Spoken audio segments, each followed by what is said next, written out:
Hello everyone and welcome to another video. In this one I wanted to talk about the maintenance items you should check on your vehicle before heading on a long overland trip. I will be taking this 90 series Land Cruiser Prado behind me on roughly a 1 month long adventure through Greece and possibly Italy as well. So I thought this is a great opportunity to go over some of the things I did on this vehicle and some of the things you might also want to do on your own vehicle if you're planning any summer overland adventures.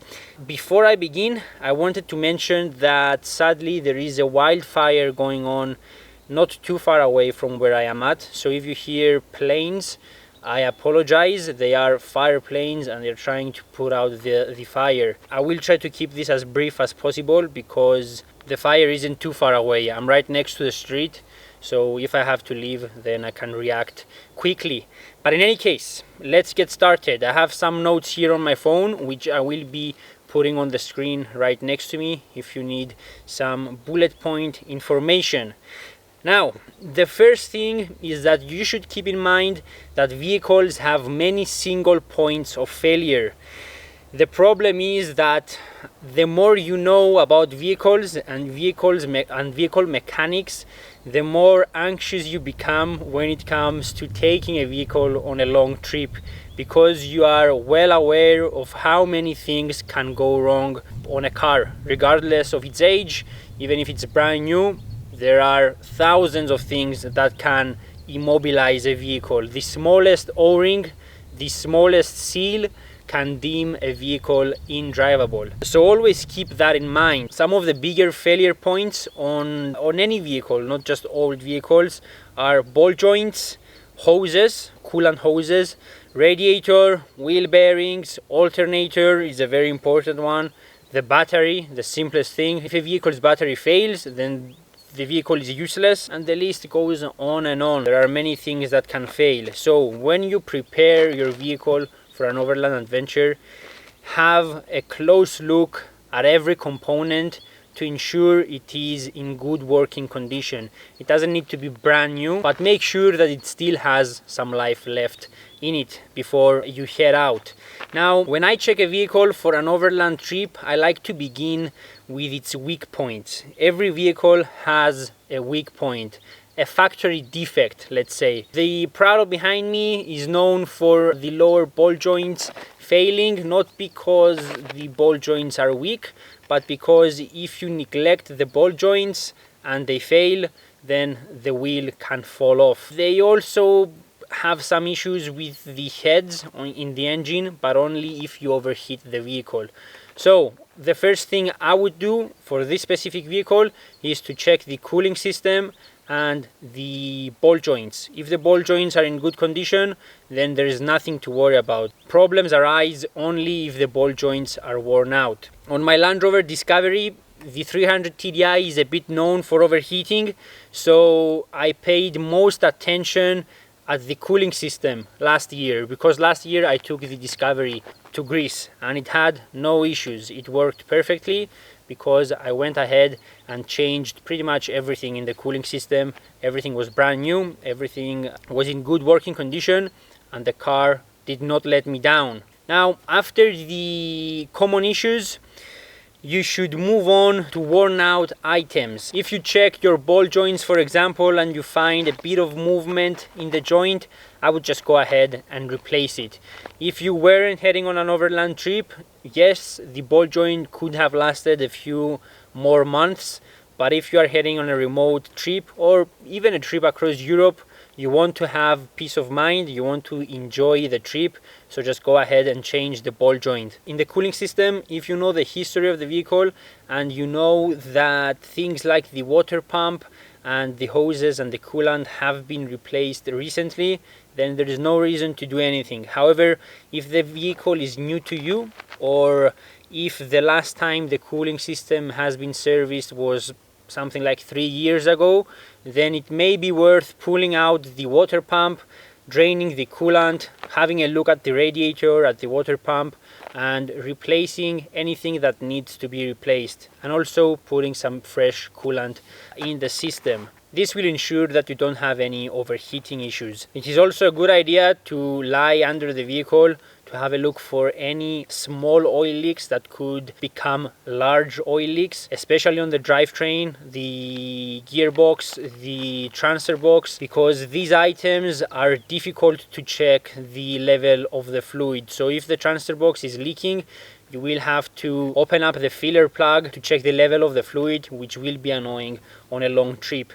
If it is just sweating, so if it's not dripping down and the transfer box is just a bit oily and your trip is a few weeks long and you know it won't be too stressful on the vehicle, then there might not be any reason to do anything about it. However, if you're heading on a multi-month trip with tough off-road trails, then you want the vehicle to be in top condition. Another part that is often overlooked are the CV boots.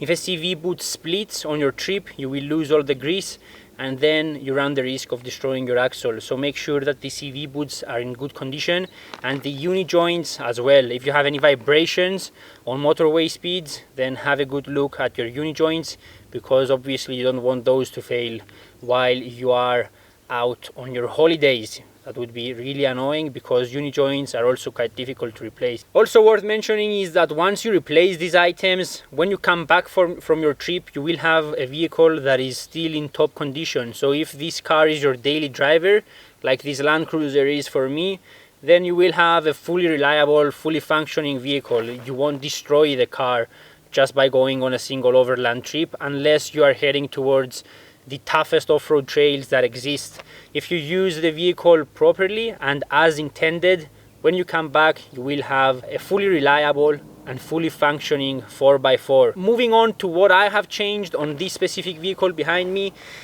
A couple of years ago I replaced all the bushings and the ball joints, and those are still in great condition, which links to what I have just said. Once you replace something, the car will be good for many years to come. More recently, I have replaced the water pump, all the accessory belts and the timing belt. The timing belt on this vehicle is really easy to replace, and there is a small tensioner inside the timing belt which on mine needed replacing, and that tensioner is really important.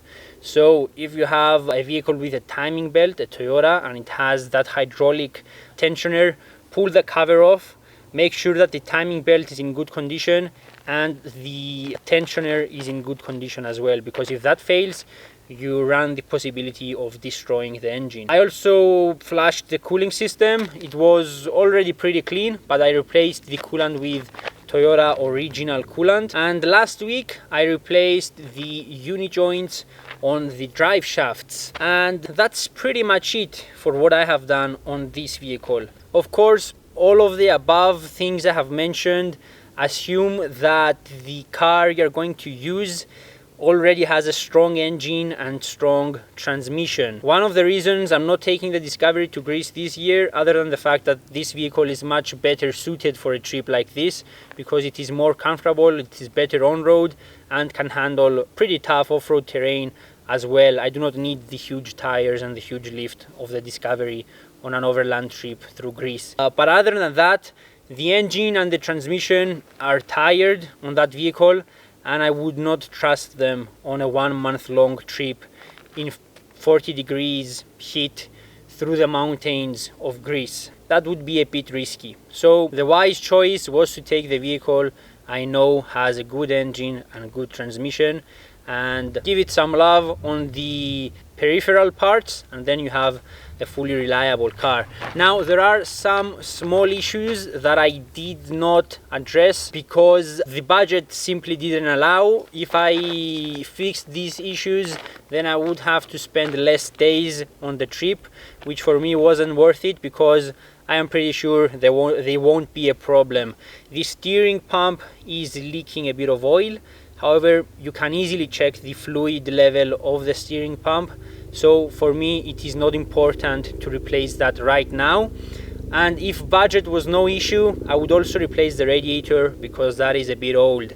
Inside it is clean, however the fins on the outside are a bit worn out. The rear door lock mechanism also needs replacing because the door is squeaking. However, that is obviously not a reliability problem. It is just a good to have, so I won't replace that either. I will replace these items in a few months time, and hopefully by next year everything will be fully reliable on this vehicle. One more item I forgot to mention are the wheel bearings. Those needed replacing on my car a couple of years ago. The front ones, the rears are fine. Wheel bearings are also a very important thing to check. They are quite obvious when they're about to go. They whine and the wheel has a lot of slack in it. On some vehicles they're easy to replace, on others they are difficult. On this one you need a press, which is quite annoying. However, they last for a long time, so that makes up for the labor. But in any case, I think that's pretty much everything. If you have any questions, leave them in the comments down below. I will have to leave because I'm quite worried because of the wildfire. There have been 3 planes flying over me in the past 10 minutes and there is a lot of smoke around. So I'm gonna head towards the main street and have a look at what's going on. Thank you for watching and I'll see you on the next one.